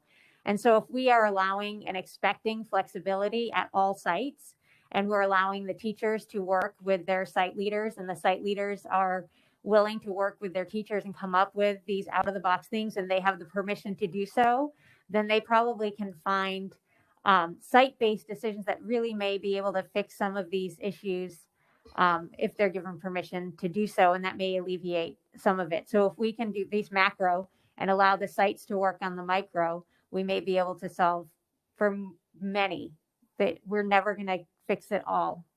It's not going to happen, but perhaps we can get closer for many and then figure out ways to alleviate those where we can't. President Greenberg, if I could. Yeah, in terms of, I know Dr. Skidmore, you had mentioned the dual model there. That certainly could be something we look at. Again, I think if we were to do that, it would have to be, system wide, and it would be that re-rostering. One of the pieces of data I'll share, I know when we moved to in-person learning, one of the questions that we asked parents who were interested in the PV Connect model was if they were willing to switch teachers in order to get to keep their PV Connect model. And of just our PV Connect parents, about half, 50% of them said they were willing to switch teachers in order to keep the PV Connect model. So I think it's something we can certainly do. I think one of the things we have to recognize with that is that if we do that, it is going to be something that there's, I think there's going to be a lot of parents that are going to be having some concerns with that. But again, I understand, you get one or the other. But I think that's the rub. I have a whole bunch to say. Okay, so these parents who have favorite teachers, that teacher might not be around come January because they can't do it anymore. So we have to keep that in mind, that parents are going to have to say, everybody, we're going to try what we can to keep schools open, and we're going to try what we can to allow for children to go into class, out of class accordingly. But parents are going to have to be flexible with this too, not just teachers. Parents are going to have to be flexible just like teachers are being flexible. And I wanted to get my point across that right now, that parents who are asking you, help us out here. And I have asked, Susie Seep and I talked about this 3 or 4 weeks ago. I've talked to Dr. Welsh about it. I talked to Troy about it a minute ago, and with Laura Felton a little bit for the money. We normally have, Dr. Bells, I'm looking right at you. We normally have 400 approximately substitutes. 400, okay. And we have what you said, 16%? Yes, we have 485 subs on our list, and approximately 16% we're willing to sub in person and do the dual modality. Right. Okay. Yes. So there is a teaching pool out there that we could pull in, let's say high school English teacher or high school math teacher, somebody who has experience in that field, and they could become a helper in some regards I think our biggest problem, and Susie, if I'm wrong, let me know, please. It's the elementary school that's having the biggest problem with the dual modality. Nobody likes it. I mean, that's hard, but it becomes impossible because you're trying to teach a first grader how to get online rather than a high school kid being able to do that. It's just different. So if we could have people who are experienced in different fields be, I don't know, assistants to a teacher, and the teacher would give them assignments to keep on track and use substitute teachers that way online. I'm just trying to really go outside the box here. And yes, our district has been really good for years and years and years to save money. Now's the time to spend money. I mean, we are in desperate times right now. And that Ms. Felton spoke about the $40 million that we have from M&O money that cannot be used. Is that correct? How much is it? I'm sorry, you didn't ask me to look it up right then. It is like $40 million. It's around, cash, it's a good sum. which And we cannot use. We cannot spend that money. That's I know you said that, but what I'm saying is, if we have that money because of the rules of the legislature, if enough districts pressured the legislature to come in and change some rules, perhaps that money would be available. I'm just saying, I'm trying to think outside the box here. Let's be a leader in this, and let's get together with other districts, find out from other financial people in other districts, do they have that kind of funding, and can we pressure the state to allow us to spend those funds, if need be, to do some things outside of the box? I don't know. Is that even possible? You can lobby the legislature for whatever you want, but what I know is it would not be equitable, and we would be taken to court because it would not be equitable. We have lots of examples of that. You mean because some districts have it and some districts don't? Okay. Well, it was an idea. All four asked for increasing funding, by the way. Okay. Okay. So leaving that alone, I think right now is so different. We have to think, if we have to spend more money to have substitutes help teachers to keep their head above water, we need to do that. However, we need to make dual modality work in high school or not, we need to really think outside the box here. And then another thing is, I think we need to give every school and every teacher, every grade level, the permission to do what's best for them, and not have them ever fear and have a principal, which I've heard this is happening, say, well, we don't know if the district will let us do that. I think this is a creativity time for this entire district. And what works at school A might not work at school B, and we just have to move along with that. And if they're teaching the kids, and this is how they figured out to do, whether it's sister schools to fill in fourth grade, and I think what we forget is that all of this doing something different, we will learn from, and we will be a better school district in the future. When you get teachers to share ideas and work together, and teacher A gets to see what teacher B does differently than they do, we're learning, because teachers are often isolated, but we're going to come up with some amazing benefits from this in the future. So one size doesn't fit all. We need to give the schools permission to work as sister schools, where online combine these fourth grade classes from school A and school B, and they put them together. And why can't we have a teacher has this really cool lesson in history or whatever, and they teach all of fourth grade that lesson, and that gives another teacher a break during that. They can coordinate, they can do those things. It can be totally different than anything we've ever done before. That's all I have for now. Thank you. I was just going to say, Ms. Case, when we talk about that idea of sharing students across grade level, that is actually one of the things that we've seen some examples of, and that we would encourage is particularly as you think about, departmentalization in your intermediate grades. I think that speaks to what you were talking about. Can I jump in and ask a question? I don't think we are in a situation where if we simply open our wallets, we're going to get more people. We've got about as many people as the pool of folks who are willing to work inside a school, et cetera. I mean, Dr. Bales, can you sort of address the expansion of our sub? We have not let dollars influence our decisions Right. on securing staffing. We have been as creative as possible. I've worked with many, many principals to meet their needs in providing additional staffing, 6/5 contracts, substitutes, permanent long terms. We've done things we've never done before. For example, just in the last 2 weeks, we've added a position to post a 12-week teaching assignment so that I had a position that I could then secure an emergency teaching certificate for and fill the position that way, because our a person who doesn't have a certificate, who wants to go through the process to be a sub, if they were employed by ESI, our sub provider, they would not be able to secure an emergency teaching certificate as a third-party provider. So we're taking it on, creating a position during the FMLA time, which is a whole nother wrinkle, all right, that we've never done before. We're walking fine line on, in order to create a streamlined, quick process to get somebody in the door that we can do, that ESI can't do.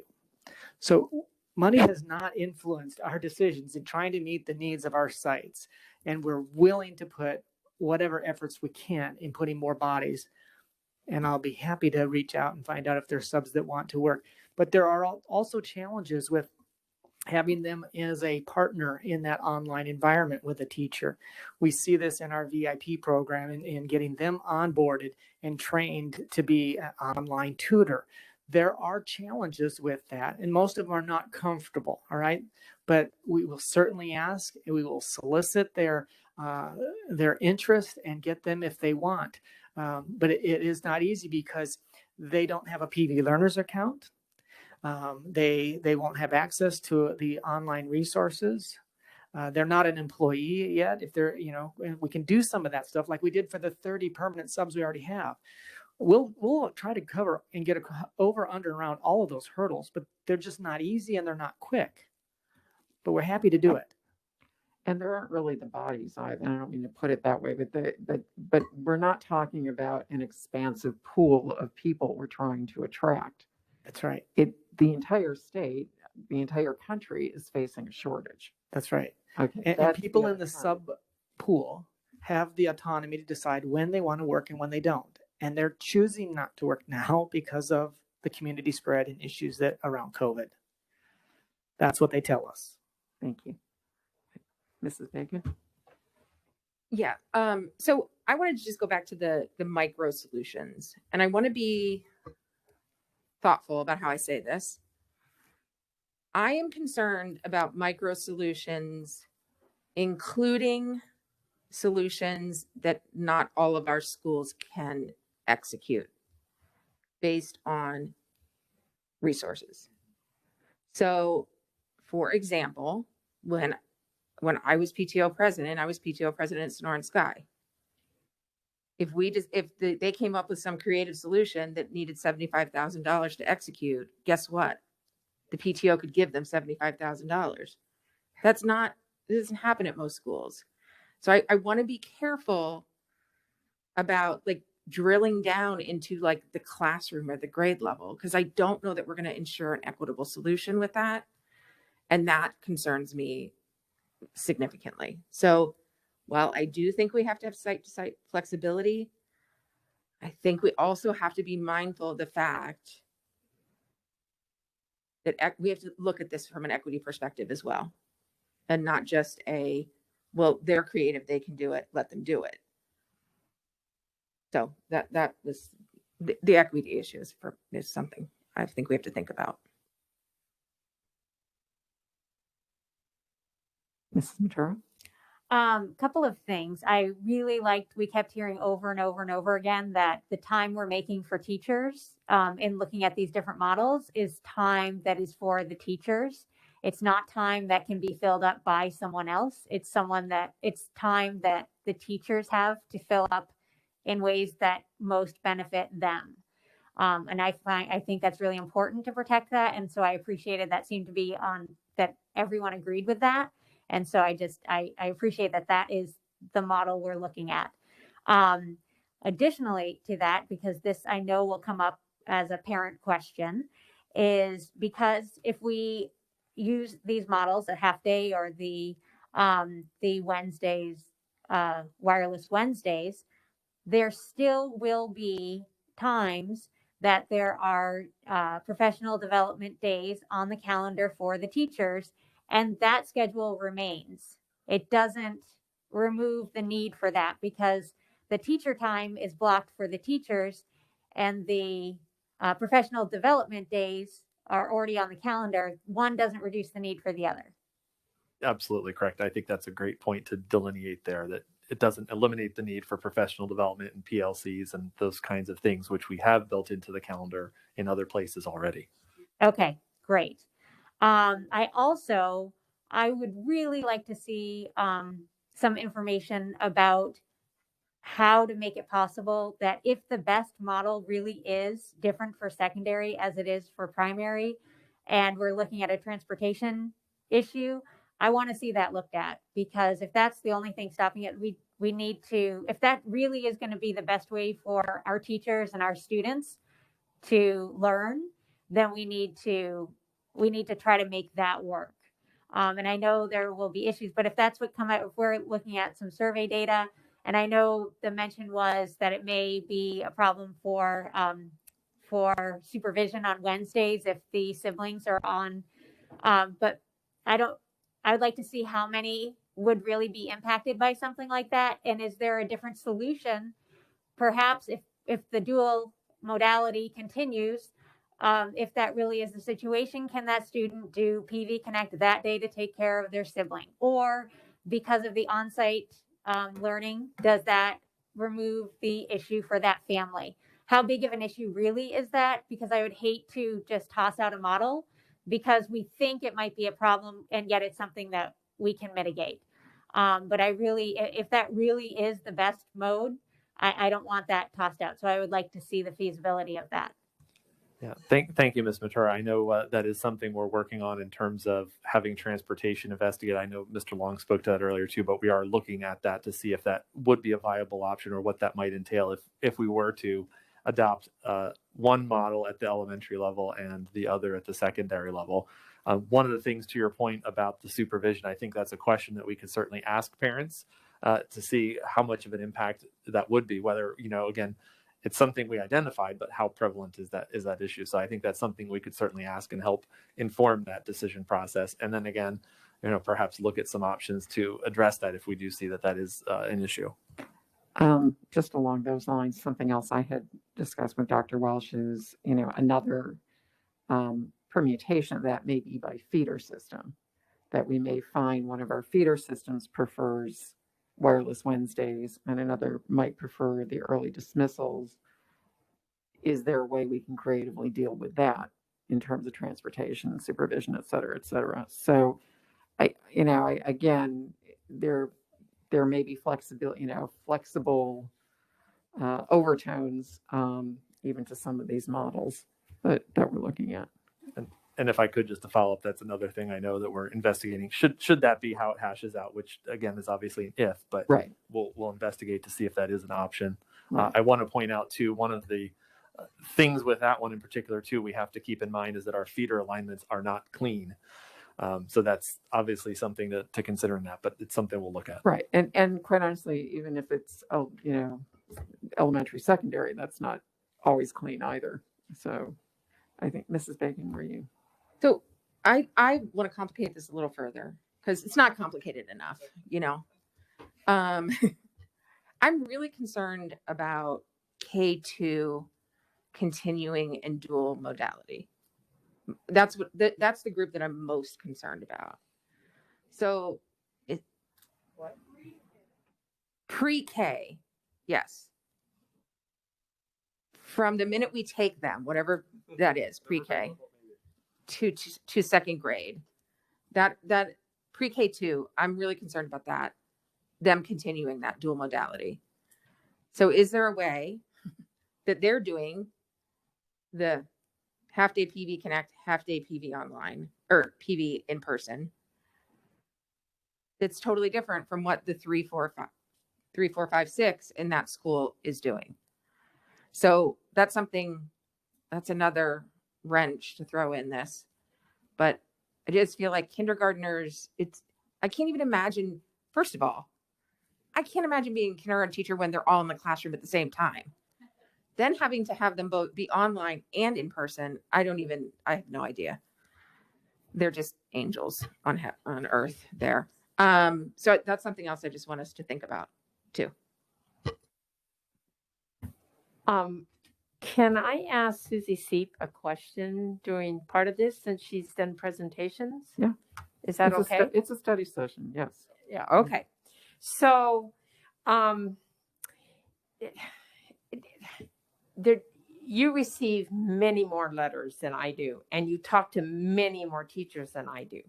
So, if you could fix this problem from all of the various people you hear from, how would you create your world?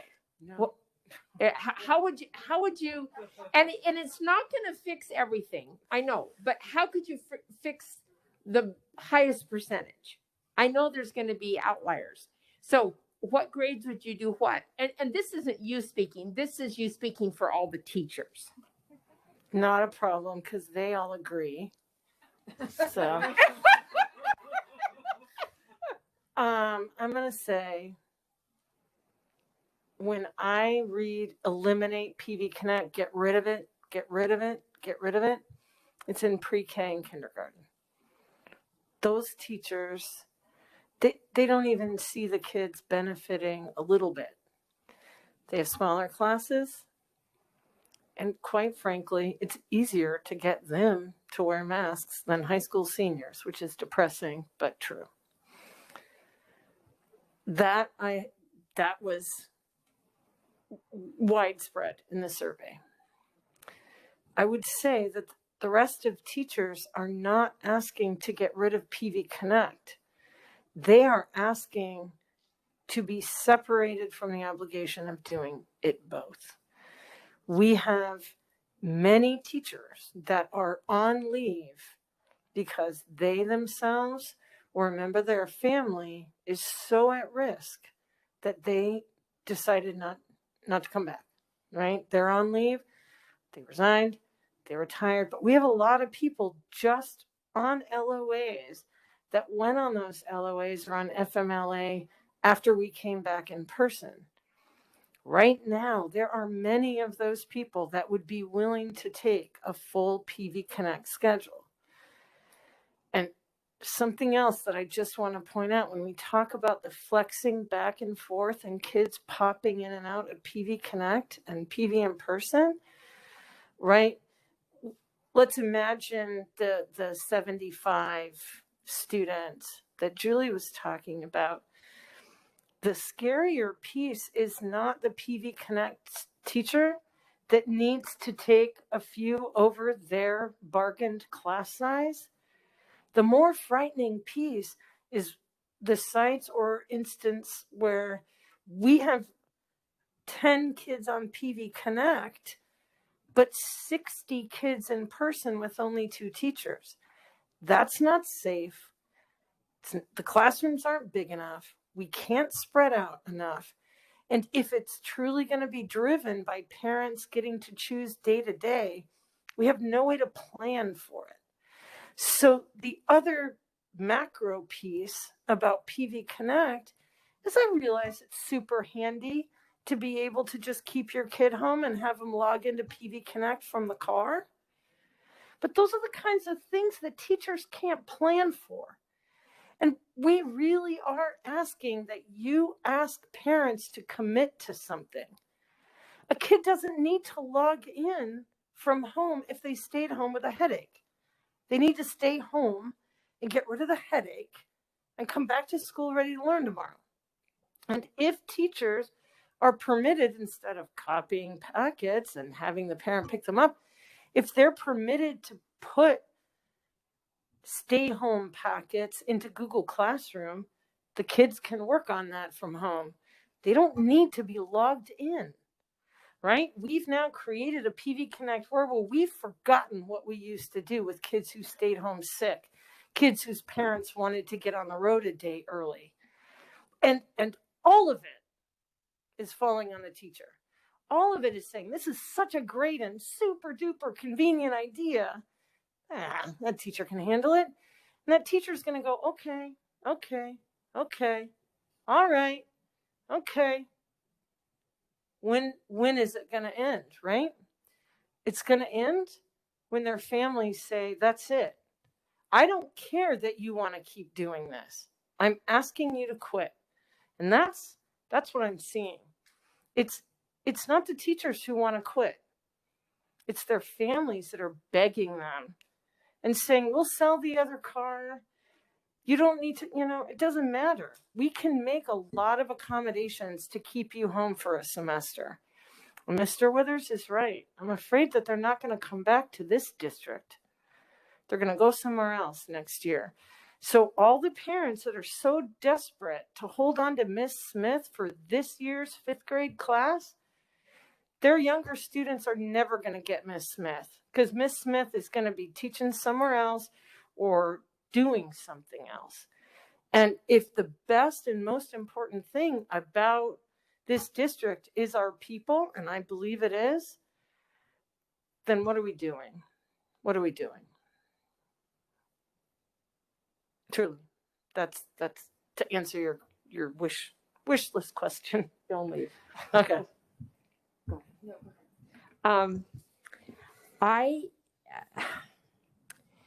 So are you saying there are people who didn't want to come back to teach in person this year, but they're totally capable of teaching and are willing to teach this year, and they're not in that pool of substitute teaching? Right now, there are people that cannot come in because they have health concerns and family concerns and care for whatever. Okay, but they could teach PV Connect at home. So that's the kind of things that I think our teachers need to be creative and talk to their friends that they've talked with for years and come up with solutions to bring them in and make it so. This is why there's a staffing cost to it, though, because right now that person's students are being taught by someone, and so if we're going to divide that class into in-person and PV Connect, we're saying we're going to bring teacher X back from an LOA, and they're going to teach half as many kids as they were before, because the person that's now in the classroom stays in the classroom. That's truly what I'm saying, is that it's an extra staffing cost. It's something that we haven't been able to consider, but I think it would work, particularly in some self-contained classrooms, particularly CABS, LFI, and structured autism, where we brought those folks back in August, if you remember. Right? And we have a number of folks that went on leave. We've collapsed classrooms, we've rearranged kids, but I believe it's possible. I believe it's possible. And I also can honestly tell you, teaching self-contained kids who can't get FAPE from PV Connect, but are on PV Connect anyway, every time you walk away from the screen, they're lost, they're lonely, they could really benefit from a PV Connect teacher who's looking right at them, right in the Brady Bunch square, right? And is not some distant figure. If I could, Dr. Bales, if you could talk a little bit about, I know we have some employees who, when we expressed and reached out and were seeking those who may have accommodations, I know a large number of those that we put into like a PV online. Do we have a candidate pool of people out there who, are just kind of sitting on the sidelines, or maybe just some information as far as that goes? I don't have any exact numbers for you, but there are people who are on leave, as Susie described, that would probably be willing to do a PV Connect model only. And I mean, we knew this.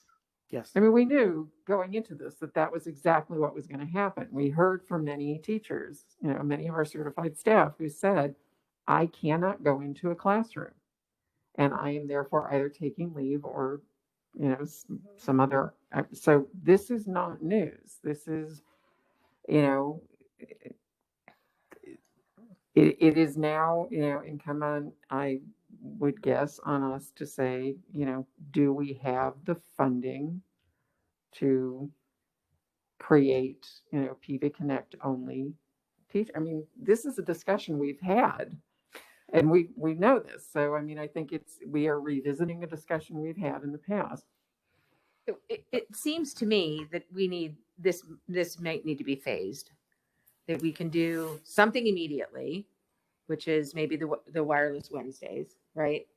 And then, but this is going to take a lot of time to figure out parents and what they want and what teachers can do and what sites can do. I mean, it's going to be incredibly complicated. So, at the risk of making predictions, I do want to say that we may be right around the corner from having a certain amount of time to get that figured out. Yes, we may be right around the corner.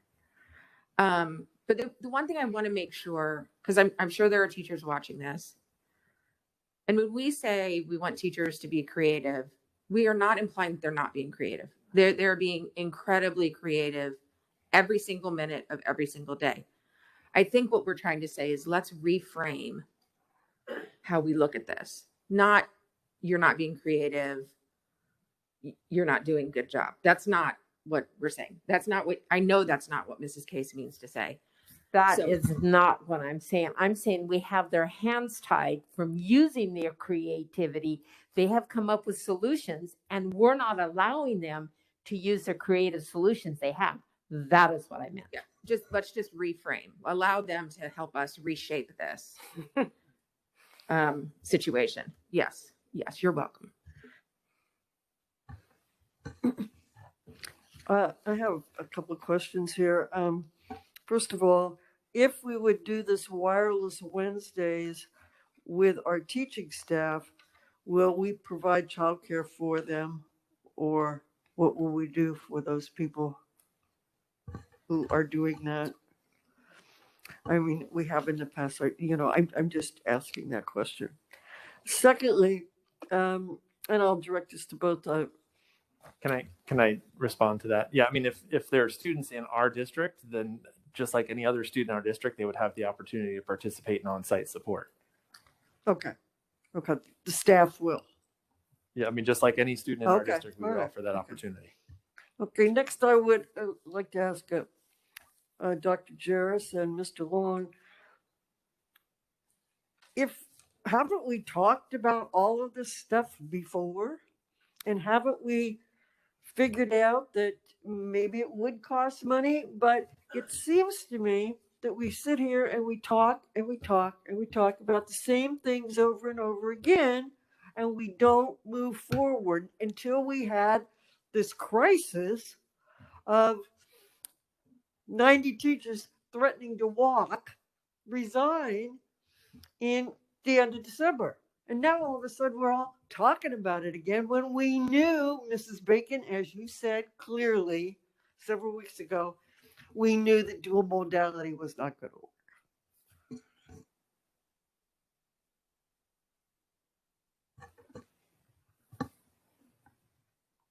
Yeah, I don't know the answer to that. I don't know that everyone felt it was undoable at that time, but I think we know it doesn't matter what we thought 3 weeks ago. What matters is what's happening now. So that's why I'd like to really have us look at what can we do immediately, and then what can we do in a long term. Maybe it doesn't happen until the second semester, but at least gives hope. I think that's one of the things that I'm most interested in doing today is giving hope that we are going to help teachers figure this out.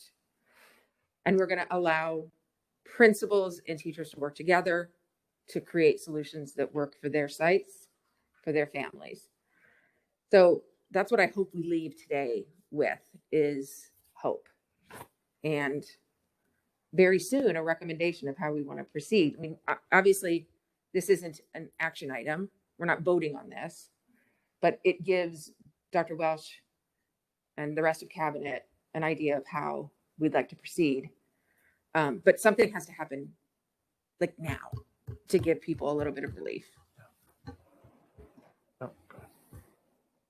And I do want to just, I really liked what you said earlier, Mrs. Bacon, when you described how whatever we can take off the plates right now, whatever is not required. And I talked to Dr. Welsh about this morning about, you know, of the testing that's going on now, what is it that's state required and what is it that we just do because that's what we always do at this time of year? And what sorts of things can just be gone from it. So I really appreciated Mrs. Bacon talking about that, and I would like that looked into as well and be able to see that's something that can also kind of be hope for what can be coming off of teachers' plates. I think too the concern that PV Connect is providing everyone this reason for not having people absent, you know, for not having sick kids absent, for not having, you know, that I think we've got to get a handle on that. That if, you know, a child in, you know, last year, pre-pandemic, was going to be out for a day or two, they were going to be out for a day or two. They weren't going to hop online. They weren't going to be, maybe they're here, maybe they're not. I think we need to get back to that sense of who's in class, who's online.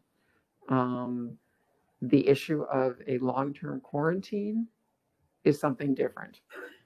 But, you know, using PV Connect as a way to say, you know, we're heading out of town a day or two earlier, it really needs to be off the plates, off the table, totally. So again, I think it's all of these things added up. If we can remove, if we can, you know, this is one where I think flexibility is probably not the best route to go. I mean, I think there's things where we're going to need to say, no, this is what we need to do. And then there's going to be some other things we're going to, you know, we probably will learn that, you know, that's going to work better over there. That's going to work better over there. That team has a handle on this. This is what, you know, they've already found this is working. And they just need to be allowed to let it work. I think the other thing that we have to do is, and I'm going to say this, and I don't even know if I have to say it, but empower principals. Like if kids are showing up, you know, just like randomly, oh, we're going to go back to in person, you know, today. No, if you didn't notify the teacher, it's probably not a desk in the classroom. There's probably no materials in the classroom. You know, we've got to make sure that our teachers aren't being sabotaged even more than they already are. So that, like, you know, you have a teacher, I had talked to a teacher the other day who said, yeah, it took that office and the teacher until about noon to figure out where the student was. Well, the student's response was, my parents said I'm doing PV Connect now. Well, no. How do we build that so that parents understand you can't just flip-flop? That's not okay. You sign up for the first or the third quarter this way, and there's no changing until the fourth quarter. Yep. That's it. Yeah. Make a choice, one or the other. I'd do it for the whole semester, but I'd probably make people even, well, I could do it because they're not going to be crazy about me anymore. Start the third grade period. But you got to have rules here. The college level, they don't put up with this kind of nonsense.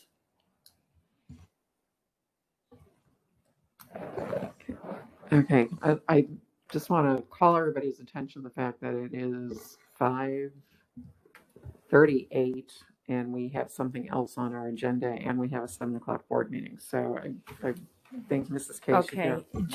just to finalize a couple thoughts here. I think, as you mentioned, we need to have how you enter PV Connect needs to have these kind of rules, and how you exit PV Connect has to have these kind of steps, and they have to be followed. And if a parent shows up with a kid at the school, that child can be turned away. I mean, I talked to a second grade teacher I mentioned last time, and 2 kids showed up. She didn't know they were coming. Well, I'm sorry, you can't come into class. That's too much of a burden on teachers. So that's part of how we can take things off their plate.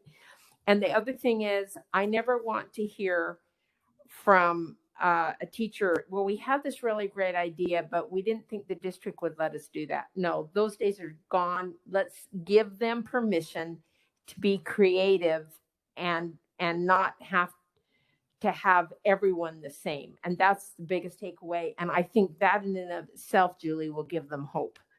But we haven't decided the time that they'll start on the Wednesdays or half days. That's what are we going to talk about now? So if I could chime in on that one, I think the next step then, I hear clearly that part of it is what we can do now, which I think what we can do now is get some feedback from parent on those options there. Because again, one of the other pieces we heard is time.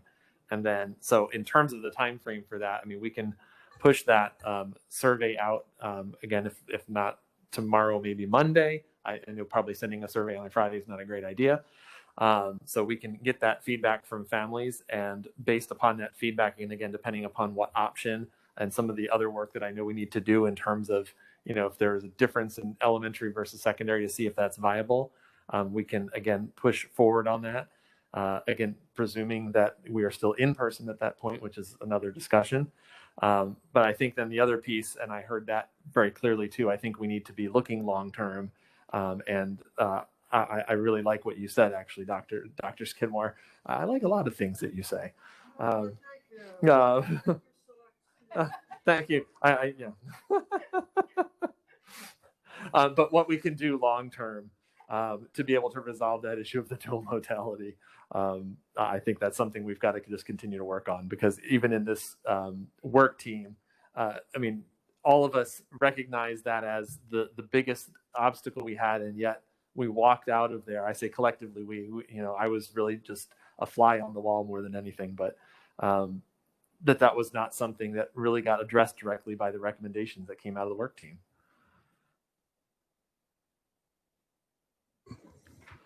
So does anybody have anything else on this topic?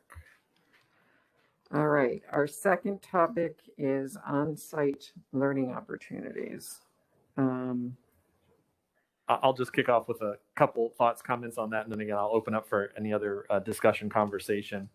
Again, we didn't get to talk about this to a great extent in our earlier item.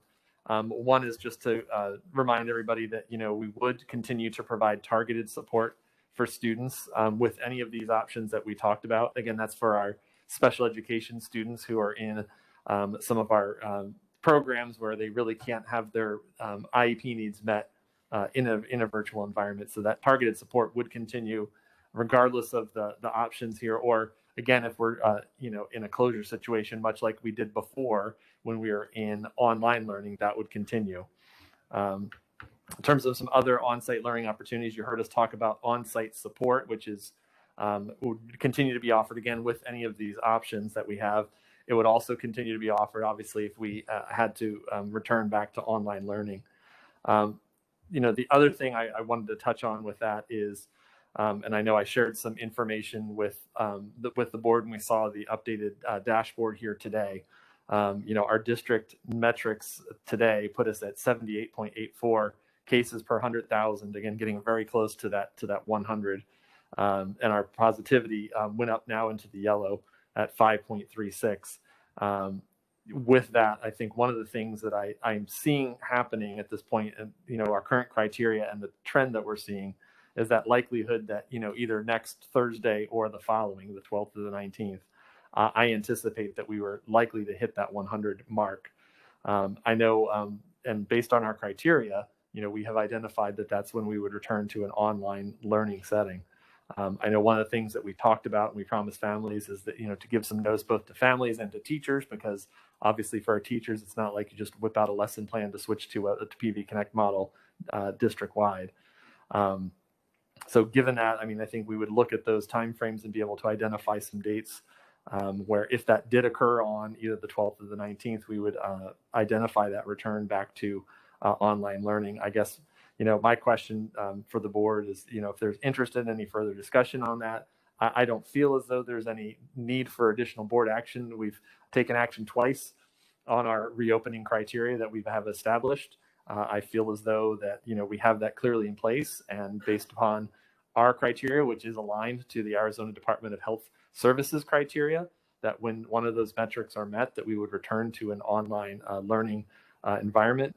But wanted to put that out there too as just something for any discussion.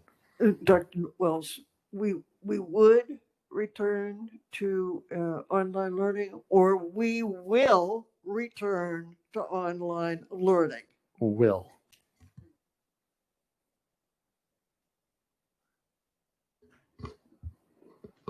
So my question is, if we're at that place, let's say next Thursday or the following Thursday, which, by the way, for those people listening, we have control over whether this happens. It is not centered around school. It is centered around what people are doing outside of school. So you have the power. Use the power. That's all I'm going to say about that. But we would give ample time, let's just say 5 days as an example. It could be longer.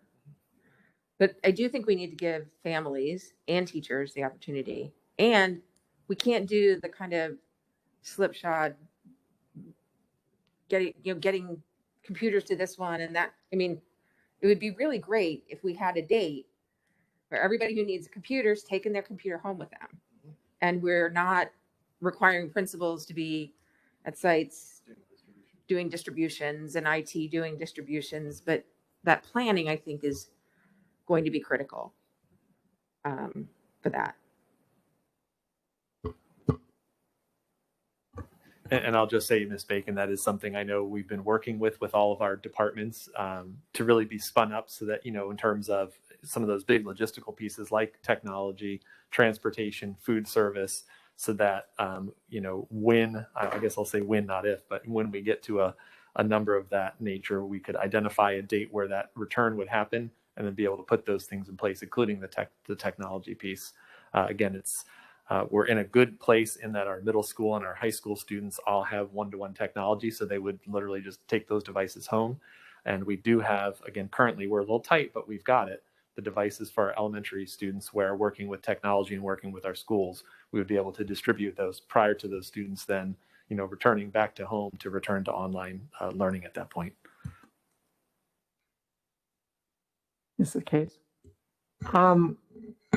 So is it the decision of the board that it would be the entire school district, or are we saying we can differentiate? What we approved was for the entire school district. What did you say? What we approved in terms of our metrics was for the entire district. So what we approved before we ever lived it and before we saw models of it used. I'm not sure what you mean, but when the last version, we approved metrics in June, was it? I believe end of August 5th, if I'm not mistaken. August 6th, August 5th, August 6th. That's right. And then we revised them in October. September. I'm sorry. It's okay. There's been lots of revisions, etc. I am once again concerned with K2 not having a choice for in person, and I think we have to be really careful with that. And as Susie Seep said, it's, and I know we are having cases in elementary school. I'm well aware of that, but it's the high school student is having a harder time keeping masks on than the elementary. And I think we have to be aware there could be a difference of who learns what best. So I think we just need to be cognizant of that as we're going into this. And I'm saying that we need to leave K2 in place as in any possible fashion we can. Thank you. Mrs. Case, as I understand it, the state health department determines our cases by our geographic area, the Paradise Valley School District. And the Arizona Health Department says when the Paradise Valley School District gets to 100, they close. And so there is no differentiation between grade level. There cannot be, because it's the entire Paradise Valley School District that is contributing to the pandemic. Now, it may be, some fraternity guys that are, running an Airbnb.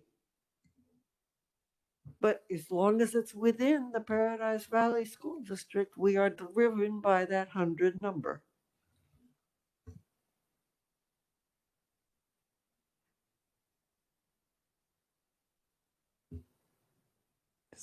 Okay. All right. I think I don't see anybody else who has anything to say on that. So that is the end of our study session. Mrs. Case, may I have a motion to adjourn, please? So moved. All those in favor, please say aye. Aye. Any opposed? Motion passes unanimously. We are adjourned from our study session, and we will be back here in approximately 70 minutes for our regular board meeting. Thank you.